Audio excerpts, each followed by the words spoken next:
In this video, we're going to break down the GME crash and what to expect next. So let's get started. It doesn't take a genius to see that GME is crashing and it's crashing hard, but that being said, things can't drop in a straight line and GME can't crash forever, right? So is this the bottom or what's next? Should you buy calls? Should you buy puts? Let's dive straight into that. Okay, so you can see that GME has had 1, 2, 3, 4, 5, 6, 7 straight down days. Okay, but today was a big day. Why? Because GME only fell by 0.07%. Pretty much it didn't drop at all, really. It actually recovered. It dipped here at the open and recovered for the day, which is bullish, okay? And so you're going to see here that GME was dropping from top to bottom. Actually, let's just go from the close of the previous day down to the low. That's a 7% drop, okay? Then we're going to go from the close of this day down to the low of that day, 9% drop. And let's go from the close of here down to here. Boom, 13% drop, right? So you had 7%, 9%, 13%. The drops were just getting larger and larger. And then today, boom, we get some cushion below us and we actually are able to hold up for the day. So huge sign of buyers coming in today. That being said, it is not time to get overly ambitious to the call side yet, okay? Because what you actually want to do is wait a little bit longer, okay? Because what's oftentimes going to happen is you're going to get a large sell-off followed by a cool down, followed by, once again, a large sell-off. So it's kind of like a 3-bar play, right? I'm sure a lot of you are familiar with what that is. Well, sometimes a 3-bar play can be scaled to a larger chart and time frame like what we're looking at right now. So how I view this as is, okay, here's the big 3-bar, here's the middle bar, that's kind of the middle, and then boom, we're going to make that big 3-bar to the downside. That's a potential scenario, right?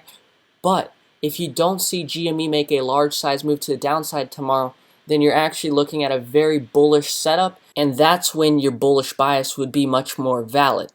That being said, we need to just think logically here. GME has dropped once again 1, 2, 3, 4, 5, 6, 7 days straight, and so obviously you can only have so many down days in a row, right? We can look at some of the worst stocks, some of the worst drops, okay? The more down days you have, the more likely you are to have an up day, right? Just as something, for example, let's say it's the best stock in the world. Let's say you think Tesla's the best stock in the world, right? Well, once again, Tesla can't go up every single day no matter how good that stock is, right? I don't care what stock we're talking about. It could be the best stock in the world. It doesn't matter how good your stock is, right? You simply can't go up every single day. Same is true about GameStop. It cannot go down every single day, okay? And so every single day you have down increases the probability of having an up day, okay? And, here's a great example. AVO, right? This is one of the longest down streaks I've seen. 1, 2, 3, 4, 5, 6, 7 down days straight, okay? Let's look at Tesla when it was getting beat up, right? 1, 2, 3, 4, 5, right? So you're not usually going to see these down streaks be this long, okay? And so the fact that it's extended to 7 down days in a row, guys, realize it's kind of like flipping heads 7 times in a row. Can it be done? Yes, absolutely. And I'm also not saying that a GME down day is equivalent to a 50-50, head and a tail. But I am saying in a sense it's somewhat similar, right? You can only flip heads so many times before you flip a tail finally. And that's kind of the same thing with GME, especially when you see the volatility shrink at this level and, we buy that dip there, right? So some very bullish signs here. And so the way I'm looking at it is, okay, are we going to get this 3-bar play to the downside? If not, okay, that's going to be a very strong confirmation that this is likely the bottom. Now, second major thing I want to point out, check this out, right? When we get this huge spike in the pre-market, guess what everyone wants to do? They want to buy calls. They think GME is going to the moon. And guess what you actually want to do was buy puts there, right? Now guess what everyone wants to do, right? Everyone wants to buy puts on GME because now they see it's down. So that's exactly how I know it's time to probably buy calls if everyone's getting bearish on GME. You see what I'm saying? So when everyone's bullish on GME, it's when you want to be bearish, and when everyone's bearish on GME is when you want to be bullish, okay?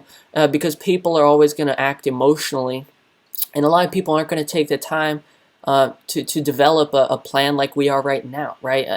People just, they see what they see on the news, they go off their emotions, and they're never going to break it down and think rationally. And so this is, if you're thinking logically, this is the worst time to short it, okay? The probabilities to continue lower at this point are the lowest they've ever been probably in this entire chart, okay? So if anything, I lean more bullish. And once again, this is coming from a bear on GameStop, someone who just shorted this for 700%. As a matter of fact, I'm about to roll the clips. Hey, what's going on, guys? Martin here.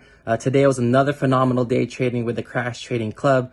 Today's top trade of the day was GME puts. That was nearly a 700% return. Amazing trade. And if you're still on the fence about joining the Crash Trading Club, guys, make that initial investment. Go ahead and take the Crash Trading course, join the Crash Trading Club, and let's keep on winning while everyone else is losing. Peace. So shout out to Alex in the Crash Trading Club, man. It's April 9th, 2021. He called out this insane GameStop trade pre-market. Check this out. Pre-market, he called GameStop puts. We're going to print. His level was around 155.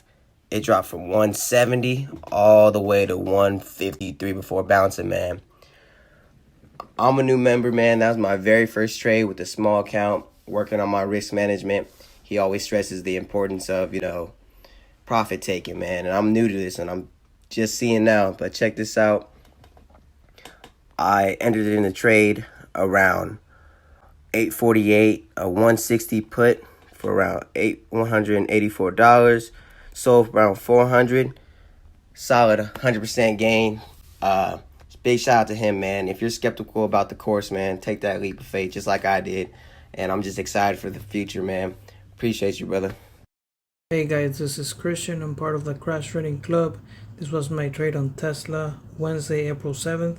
After a choppy day, we came out victorious with more than 5K in profits.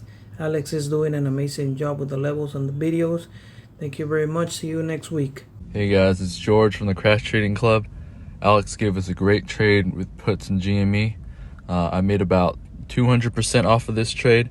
I went in around 165.99, got out at the bounce at 159 before the close.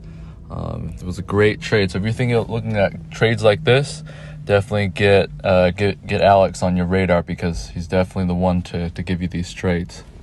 Hey guys, this is Adam with Crash Trading. Had a crazy day today with GameStop with Alex's recommendation. Oftentimes I second guess myself, but Alex made sure I was in this one, and it was a 6x trade for me. Could have made some more, but I'm happy with a big profit today.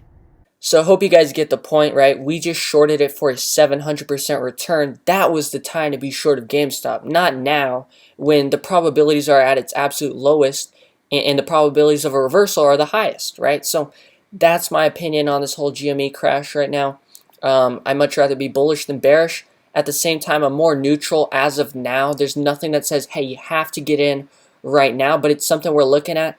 And if the opportunity presents itself, I'm going to give the Crash Trading Club a green light and say, hey, it's time to get in, right? So if you want that update and the green light to get into the call side here, you definitely want to be in our club. Now, that's not to say that, once again, GameStop cannot drop. It absolutely can, but the probability is much smaller as opposed to going to the upside at this point, right? So that's my take on this. Now, guys, in this video, we just scratched the surface on this GME crash. If you want to know more details, if you want me to break it down in further detail, just let me know in the comment section below if that's something you'd like to see. If maybe you want to see a video about intrinsic value and how that affects the pricing of your options, how to make those calculations, let me know. That's, in my opinion, the most important thing that you should know as an options trader. So if that's not a topic you understand, let me know. We can make a video on that, guys. There's so many video ideas that we could do, but I want to know what you guys want. So let me know what videos you'd like to see in the future. If you'd like to see me analyze other stocks, just leave it in the comment section below. But for today, that's all we've got on GME. Now, guys, earnings season is coming up, so I have a sweet video going over some of the basics you should know when it comes to trading earnings.